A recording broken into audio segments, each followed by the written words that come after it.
levels. What do you think? Good? Yay? Nay?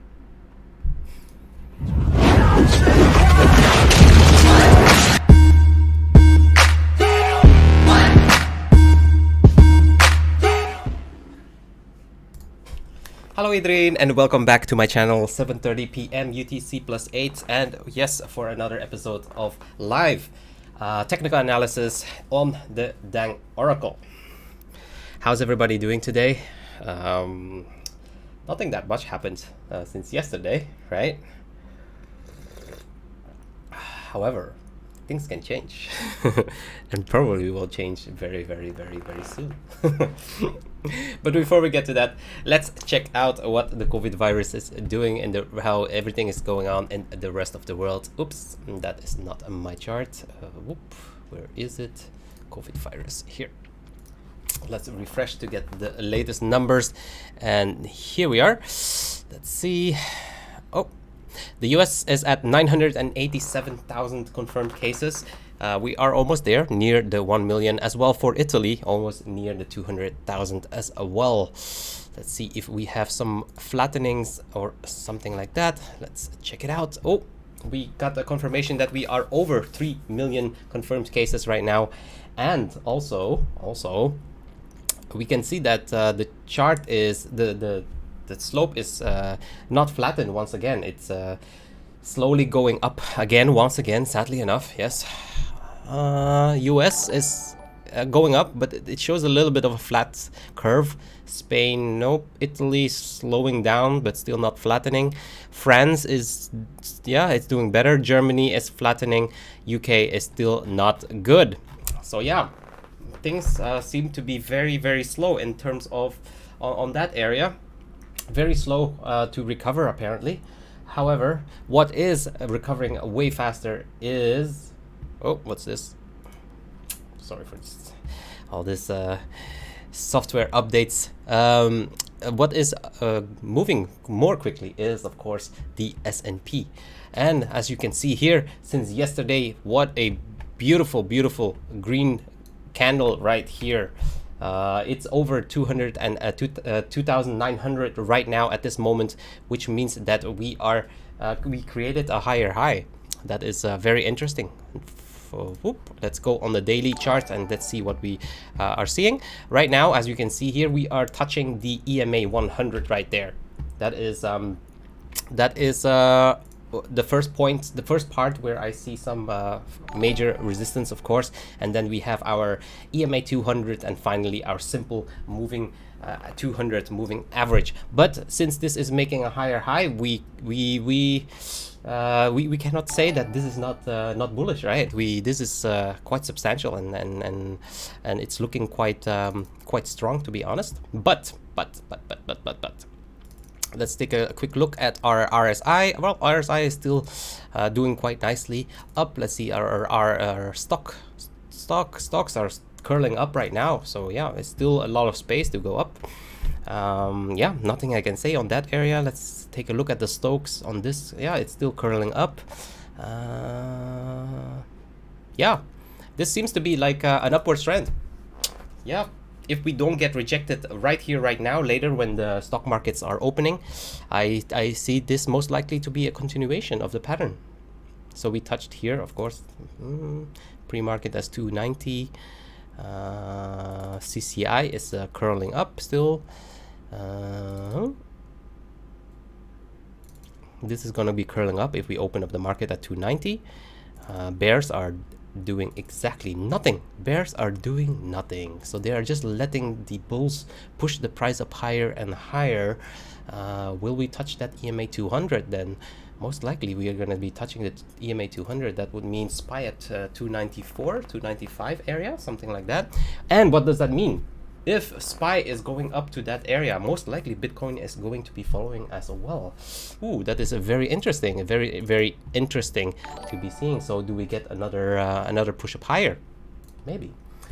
Hi Wilson, thank you for following and welcome to the channel. So that was a quick update on S&P. Like I said, it's looking quite good actually. So this looks like a continuation. Let's take a look on a little bit on the lower time frames. That's the 4 hour. Let's look on the 1 hour chart. Looking very good. Looking very good. All above all the major moving averages.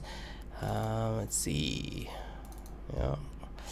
CCI, RSI is up there, so we might see a small pullback in the next couple of days, I would say, but I don't think that the top is just yet, it seems like.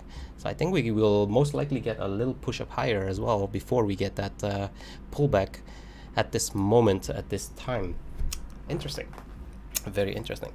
So if that means that S&P is moving up stronger up, most likely Bitcoin might be doing the same. So maybe the bearish macro bearish channel that I've been saying is maybe it's going to take another leg up. But we shouldn't be in such a hurry. Things will be moving. We will be knowing everything most likely by tomorrow, to be honest. Tomorrow or the day after on Thursday, we'll be knowing a lot more. And I think, yeah, we will surely know what Bitcoin wants to do. So, anyways, let's go into some normal news first. What article did we have today that was interesting? Oh yeah, here, this article. This is Matti Greenspan. He's the founder of Quantum Economics. He is seeing that Bitcoin and the S&P 500 are more and more closely correlated than ever as a result of the corona virus pandemic. So the S&P 500 and Bitcoin are at the nine-year high, as you can see here on this chart from him. As you can see, every time the amount is higher. So if you get a correlation 1, it means 1 to 1, it means the correlation is perfect, right? So you have the same correlation. But as you can see right now, we are touching 0.6, means that the correlation with the S&P has been very high lately after the pandemic. So for all the people who are saying that Bitcoin is not correlated to the stock market, well, this is the proof that is something that I've been telling, because I've been reading that on Twitter a lot. Everybody is saying no, Bitcoin is not correlated to the stock market. Why are you checking the stock market to see what Bitcoin is doing? It makes no sense. They are in a macro trend correlated, and that's also why I'm seeing basically almost the same patterns in the S&P as in Bitcoin. But a lot of people who are, of course, very hardcore strong believers of Bitcoin, who want Bitcoin to be decoupling from the S&P, from the market, and becoming a hedge rather than, you know, following the S&P. Hi Trent, thank you for following, and welcome to the channel. So yeah, as you can see, here's the perfect proof that Bitcoin has been very correlated to the S&P, and that just means that if the S&P goes into a depression, then Bitcoin will be in trouble as well. And that's something that a lot of people don't want to hear, because a lot of people think that, well, if hi Darren, once again, wow, that's 3 in a row. I think you're here almost every day that's that's good to hear.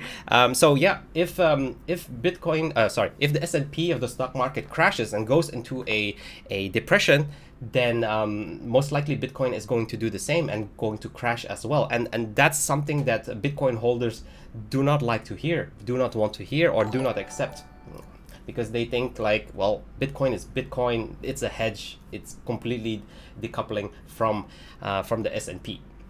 Thank you for liking this stream as well, Patricio and Steven.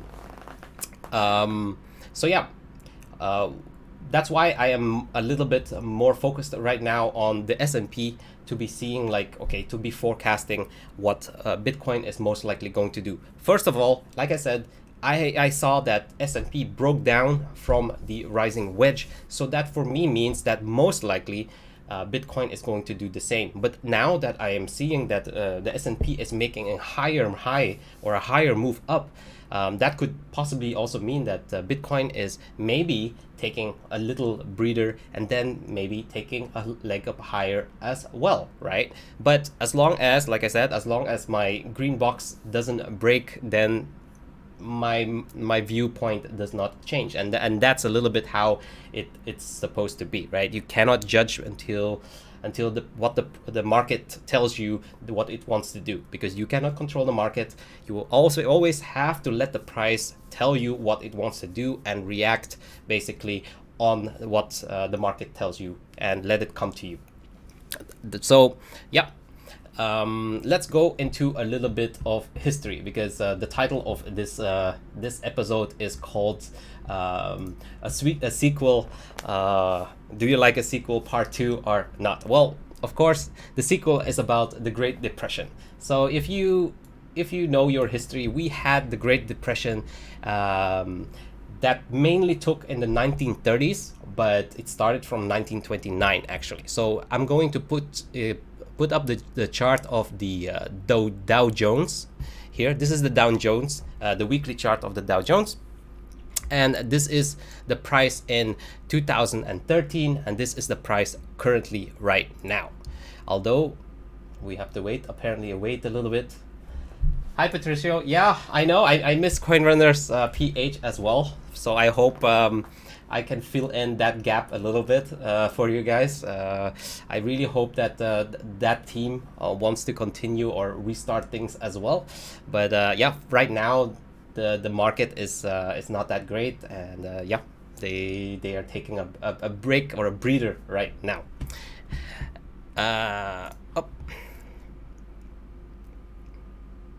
So let me refresh, and now the chart is gone.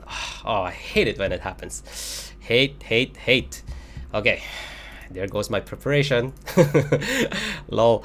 Okay, let me create a new tab first. God damn it.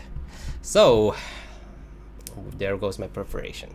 We will split the screen first, then we shall remove all of this. And this will be our Dow Jones, DJI, Dow Jones Industrial Index on the weekly. Let's take the weekly. Can I have the weekly, please?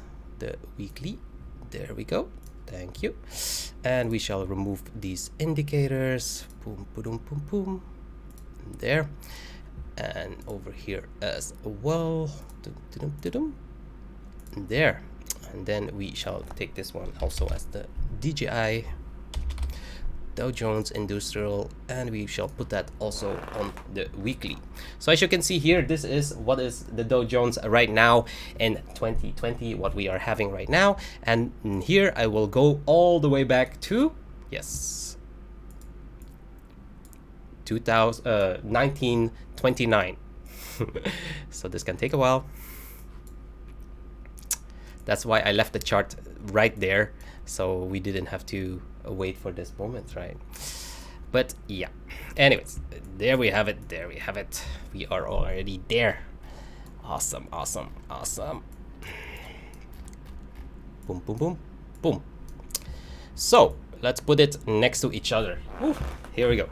So what happened in 1929? Talk about some crashes. Well, the Great Depression started in the United States, very similar what we are having right now actually, and it began around the 4th of September in 1929 and became worldwide news because the stock market crashed on the 29th of what was it, October, I think. Yeah, the 29th of October, is that correct? 29th of October. Yeah, 29th of October, we crashed here, and this green candle here, correct. So the 29th of October, and that is something that is called the Great Depression. And between 1929 and 1932, the GDP of the worldwide GDP actually fell by an estimated 15%. 15% of the GDP worldwide went down. And if you compare that, for example, with the fall, a lot of people, maybe some of the people still remember the big crash in 2008 or 2009. That was the bubble that popped there, which was called the Great Recession. Well, the worldwide GDP only dropped by 1% back then. So if you compare about the Great Depression versus the Great Recession, the Great Depression is really really something really bad. So it had devastating effects on rich and poor countries. Personal income, tax revenue, profits, prices dropped. International trade dropped by more than 50%. Unemployment in the US rose to 23%, and there were some countries that even as high as 30% of unemployment. So everywhere in the world, cities were extremely hit hard. Farming industries, everything very similar to what is going on in the moment, in what we're seeing right now. And that's why a lot of people are thinking that we might get a Great Depression once again because of this COVID virus and what is going on right now. For example, with the oil prices, very similar thing happened in 1929, and that's why I wanted to go through with it a little bit. So what happened in 1929, as you can see here, okay, let me move this one a little bit, zoom it in a little bit, and then zoom it in here a little bit so that it matches a little bit better.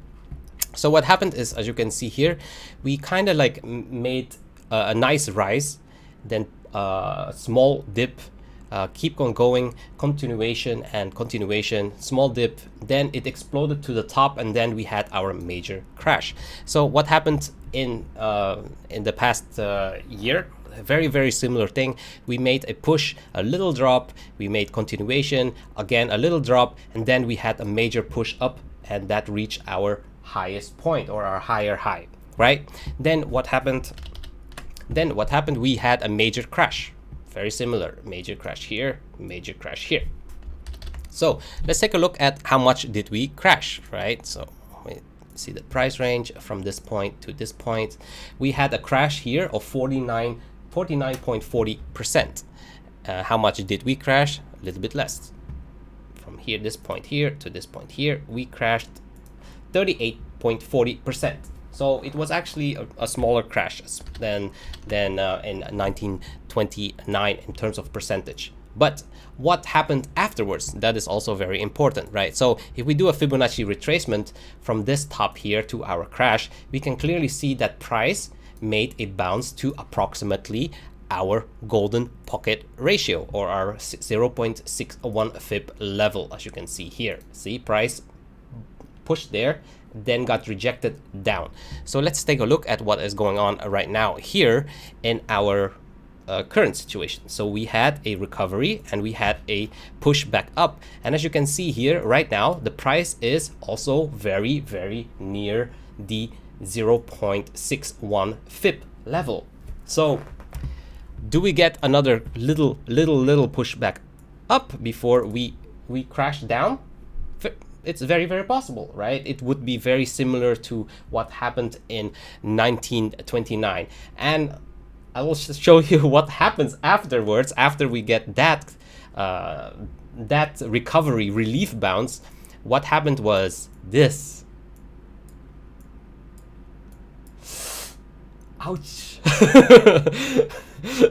So I just want to show you guys what was the drop afterwards. Let's see it in percentage, what the drop was in 1929. So let's do a price percentage from that one. So when we hit our Fibonacci top level, we went all the way down. Oh my god, we went all the way down here. 86.35% down on top. So we broke this one. Everybody already thought, wow, this is very bad. Then it's okay, we might get a V-shaped correction or V-shaped recovery. That's what people were thinking. And then 80%. Hi Miguel, thank you for following and welcome to the channel. So of course, sequels. Well, the good thing is this crash hasn't been that great. It's 38%. So will this crash maybe only be 60% or something like that? Who knows? Only time will tell. But if you can see this chart, what happened before, and this chart, what is going on right now, it shows quite a lot of similarities, right? I mean, you can't deny it that it shows a lot of similarities. Plus the fact is the similarity is the same. The only difference is there's the big difference. The big difference is economics.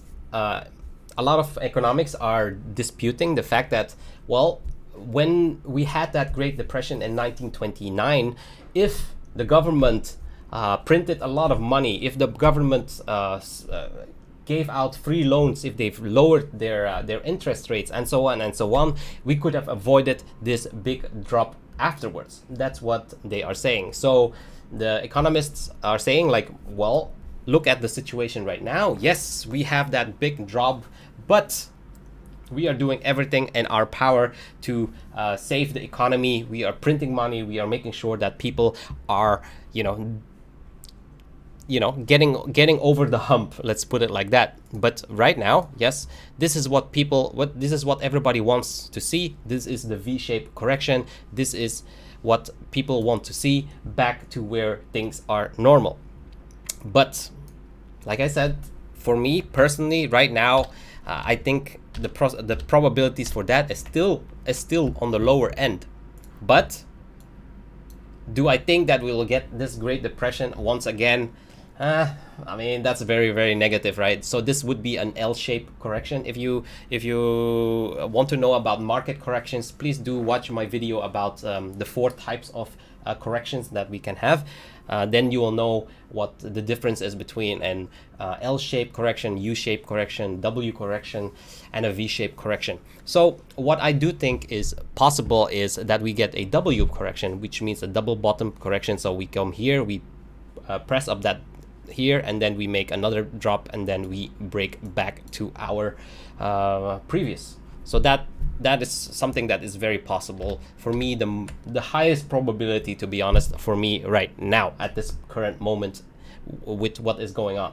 But like I said, if we manage to break through this zone here, this green box right here, then things can be a V-shaped correction as well. You cannot you cannot underestimate the power of the market. And the market will always do what it wants to do, so you cannot control it. What you can do is take positions on probabilities where you think that you have the highest probabilities to make something good or to make some profits. Okay, so that's that was the main topic of today, that I wanted to show you guys that I saw a lot of correlation between what happened in 1929 and what is currently happening right now. So let's go immediately into our Bitcoin analysis of today. Nothing that much happened that that exciting. We are still hovering around the same sideways movement, the same price, but we do realize that we are, like I said, we are in this critical moment right now where today, tomorrow, definitely before the monthly close, we are going to see a big move, right? So let's see what direction it will take. This is still valid, so this is the wick of distribution pattern that I saw and I'm seeing, so this is still pretty much valid.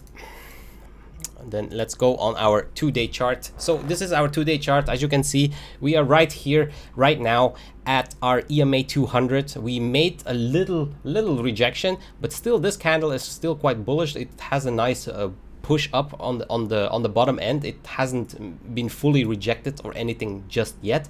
We are still above the EMA 55, which is, yeah, it's still very, very strong. But other than that, like I said, this is for me the key moment. If we manage to break this zone here, let's say if we close the candle above 7.9, which is yeah, 7.9 or something like that. If we close a high candle above that, I can see this immediately going at least to like 8.5 or something like that, our previous resistance right here, as you can see. So for me, risk management wise, this trade is quite perfect for me, because if we get rejected here, most likely we'll head back and down towards our 7.1 area. If we push through, we will most likely switch over to a long and hit this area here at around 8.5, right? That's what our target would be. So this is pretty easy in terms of like, you know, position wise and risk management.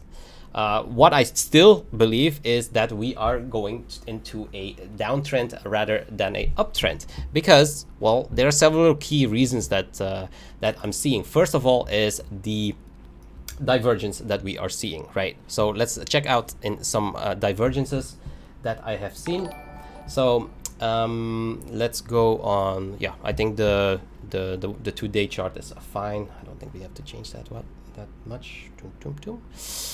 What I'll do is I'll put this on the line chart. That's a trick that I always do when I'm looking for divergences, because what you want to do is, of course, you want to have the closes of the candles, and that will make things easier to see if you have any divergences. So, oh, that's the wrong. I need a trend line. So first, what I want to see is what I wanted to show you guys is here from around October, let's say from this point to this point here, we have a lower low in price that we are making. And what happened on the RSI from this point is this point that I've seen, this point to this point. Yeah. As you can see here, we have a little bit of divergence. See, the price went lower and the RSI went a tiny fraction lower, but not that much. And then what happened more is from this point to this point, we had a sideways sort of movement. And then from this point, as you can see, went here, made a higher low. So this is the divergence that we are seeing. As you can see, this is the nice rounding divergence shape. This is the divergence shape. And what happened after this whole slowly accumulation, well, falling accumulation pattern, we climaxed and we had this big move up, right? So that's the first divergence that I wanted to show you guys. Then let's see what we are doing exactly right now. So right now, what I'm seeing is hidden bearish divergence. Well, what do I mean with hidden bearish divergence is from this point, as you can see here, we are making a lower high, right? From this point here, from this point to this point, we are making a lower high. And what can we see? From this point here, our RSI, to this point here is making a higher high on the RSI. So, well, let's look at our cheat sheet. If you don't know what I'm talking about, here's the cheat sheet. If the price is making a lower high and the RSI is making a higher high, then that means hidden bearish divergence. So let's go back to our chart. So as you can see here, lower high, higher high. So that's actually, this one is lower low, but higher low.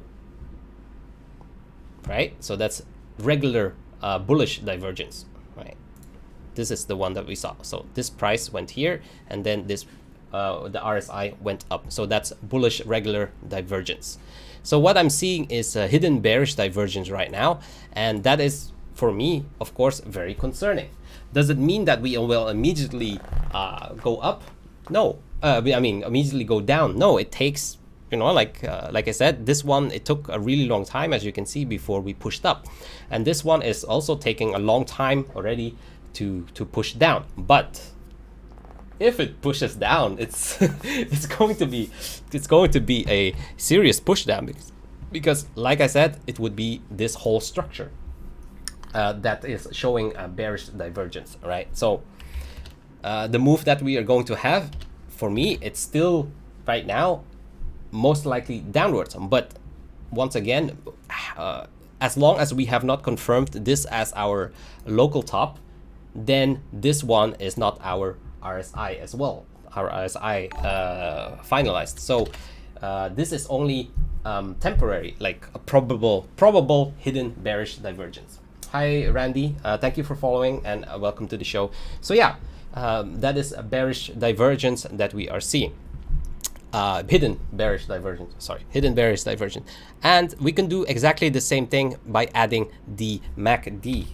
So let's do the MACD. Just add the MACD here, and as you can see here, so what happened is price made a lower high, so keeps falling down. But what happened on the MACD is, as you can see here on the histogram, let's move this one a little bit. Well, I'll zoom it in, as you can see here. So what happened on the MACD is it basically made a higher MACD as well. So it kept on, while this one went down, MACD went up. So same thing as with the RSI, we are creating bearish divergence, right? So yeah, bearish divergence on different indicators, and that's one of the reasons that I am still thinking that even though we could have another leg up, I think we're gonna have a major pullback. Is it from here? Maybe. Let's see. Hi Daniel, thank you for following and welcome to the channel. So yeah, that's one of the things that I'm looking at. There's a lot of hidden bearish divergence forming right now. It has not been confirmed yet. Once again, it has not been confirmed yet. So yeah, but you cannot be, you cannot keep in your mind that there's only one direction, right? So that's what the indicators are telling me, but you cannot, like I said, you don't control the market. Sometimes the market is going to do crazy things, and it will take a little bit longer before we get the effect of that divergence. Hi Darby, thank you for following and welcome to the channel. So let's take a look at our daily chart that we have been looking at for a really long time now already. Like I said, we are still in this rising wedge. This is still my green box, but if we start closing candles above the EMA 200 and will actually be above the SMA 200, the simple moving average 200 here, currently at 7,971, that will be, that will be the end, because most likely, like I said, if we break through all of that resistance, then the next spot is right here at 8.5K, right? And to be honest, after 8.5K, I do see a small pullback, but I don't think that it will stop right there. It most likely will be going further to the next resistance, which is around here at the 9.1K level. So yeah, a lot of possibilities that it can go up as well. But if we get rejected from around this zone here, and things start curling down, I would think that we most likely get a small bounce here at the 7.450-ish, something like that, and then end up here at our major critical box at 7.1K level. And if that happens, then of course we are most likely going to see lower prices to 6.4K, which is where I am aiming that Bitcoin is actually gonna go. And we will find out, I think, pretty soon, because let's go to our HVP. Our HVP is flashing. We have been waiting for this for so long. As I can say, we have been contracting all the way since our crash of the 13th of March. Right, all the way from that point all the way down, and I told you we will get and reach into an apex around 70 to 75%, and then it will flash, it will go to zero, and it will flash, and that will indicate that we will have a major move, because it's this whole contraction. And like I've shown you guys with that hidden bearish divergence, it's a huge contraction, which means that we will most likely be getting a $2,000 move or something like that. Of course, it's not going to start immediately with a $2,000 move in one candle or something like that. I'm just saying it will define and change our macro trend, meaning if we break up we will go to, like I said, 8.5, then it will go to 9.1. You know, that's from here to there, that's close to, yeah, that's a 1.5k move or something like that, right? And then if it goes down, it breaks down, it goes to 7.1, it goes to 6.4, once again, around 1.5 to 2k move. So as a trader, this is all, if you are trading options, yeah, you should be, these are the times of moments. If you're trading options, this is amazing. You know, you can do sprangles, you can do spreads, you can do a lot of things if you're trading options right here. So yeah, and definitely some covers as well, because you never know. But yeah, very, very interesting times.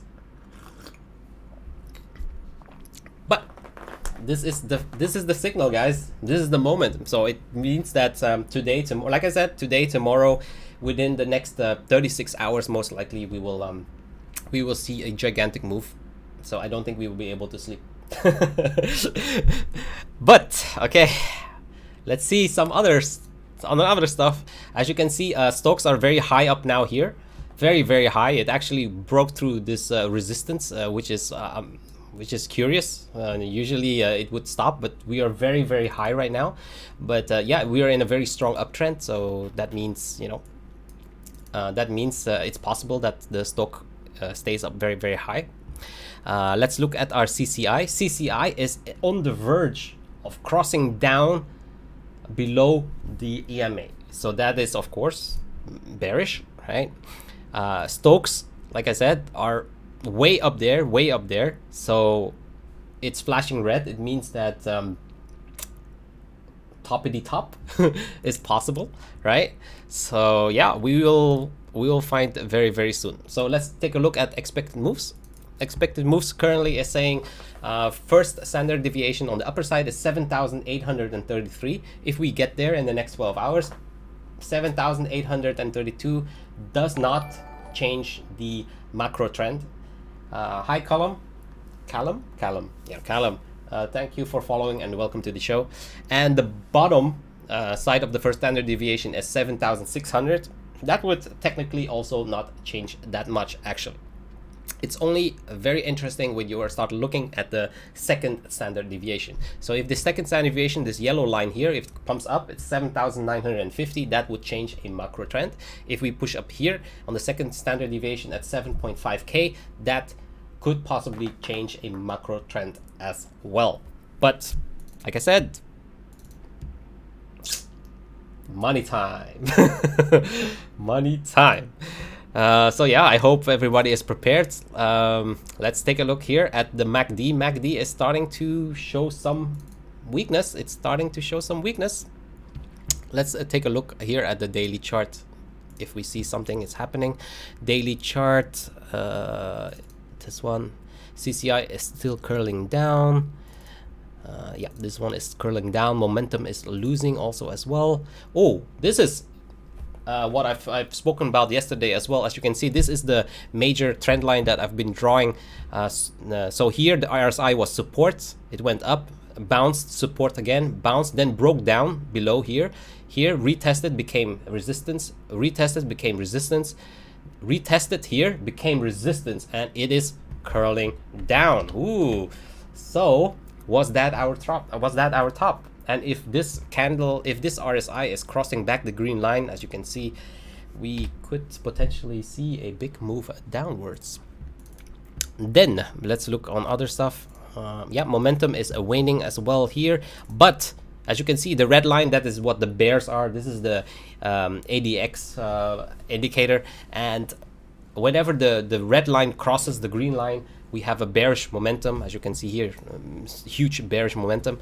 And right now, the bears are actually asleep. I mean, they haven't done anything.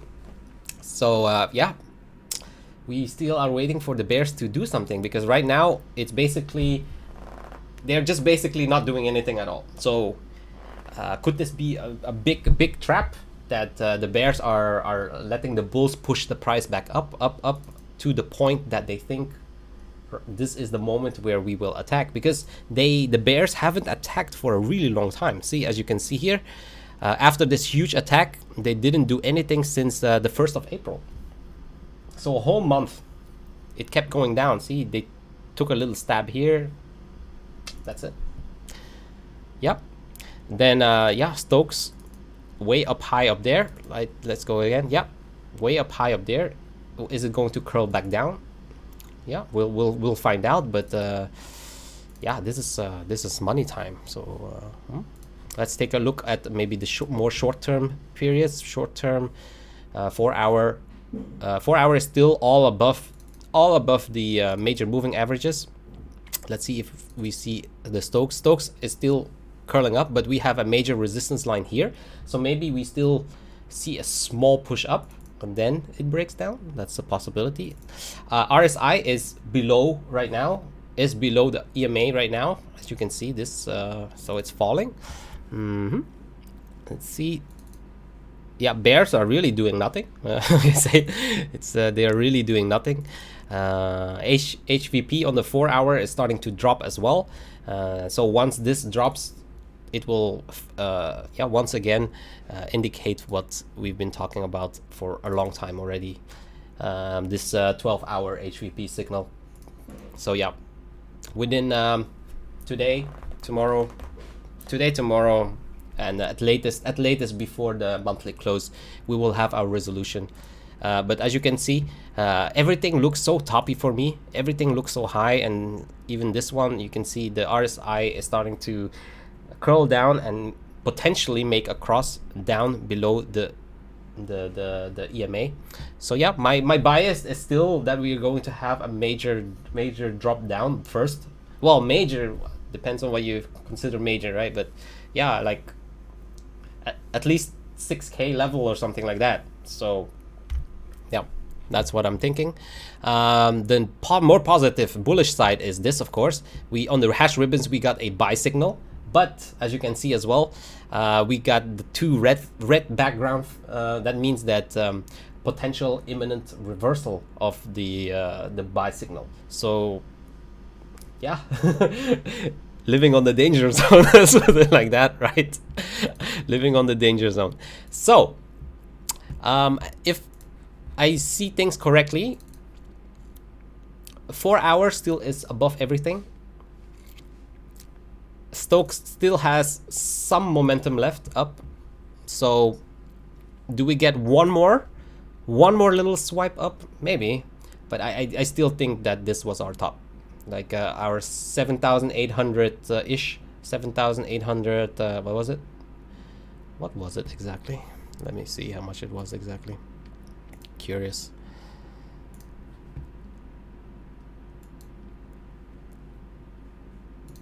It was 7,836. 7,836. Well, why is that important? Because I did a Fibonacci extension.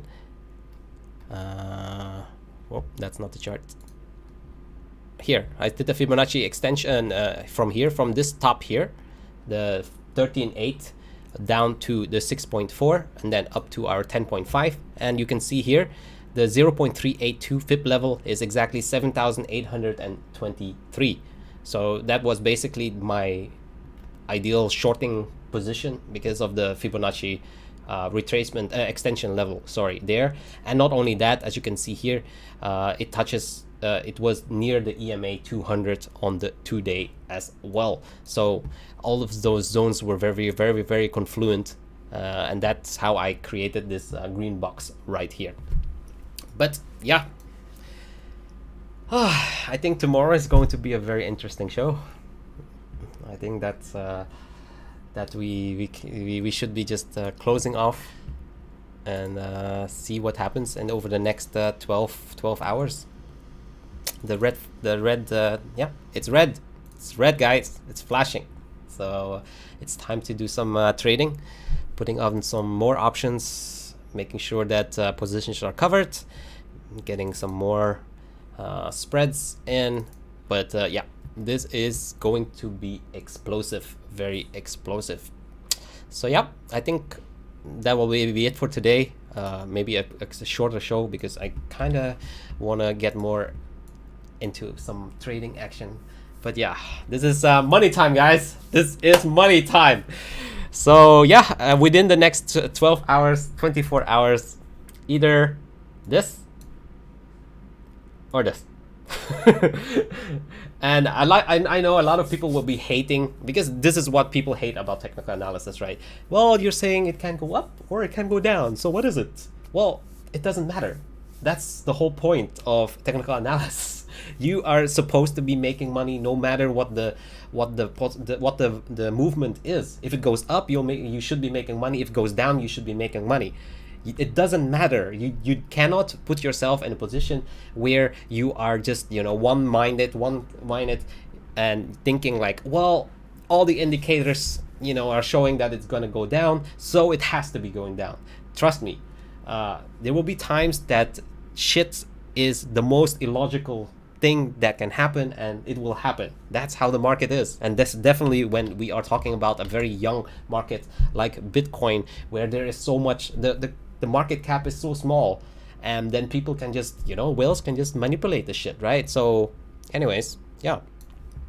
Oh yeah, maybe something very, very interesting that I've noticed also today, because I've been monitoring the amount of Bitcoins that has been transferred from bigger wallets, from mini whales, let's put it like that. And there has been a lot of Bitcoins. I think I saw a few 1,000 Bitcoin movements onto exchanges, onto exchange wallets. So to Binance, to OKX, and so on and so on. So are they going to use that Bitcoin to sell, or are they going to use that Bitcoin to long? That's the question, right? That is the question. But yeah, I stick to my current analysis. I do think that the probabilities are still that we are going down more than that we are going to go up.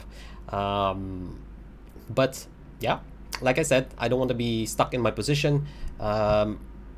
If we break 7.950, we close a candle there, I'll switch it into a long, and it will be fine, right? Lose a little bit, make a little bit of money on the long.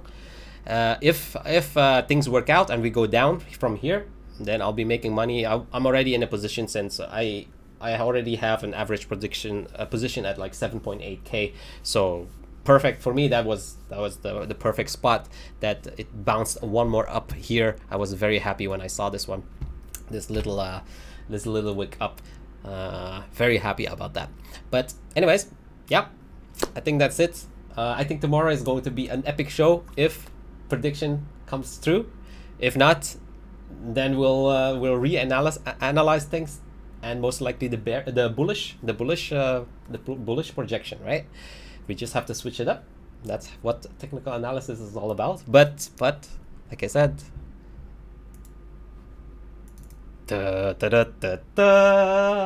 big move coming. Can't sleep.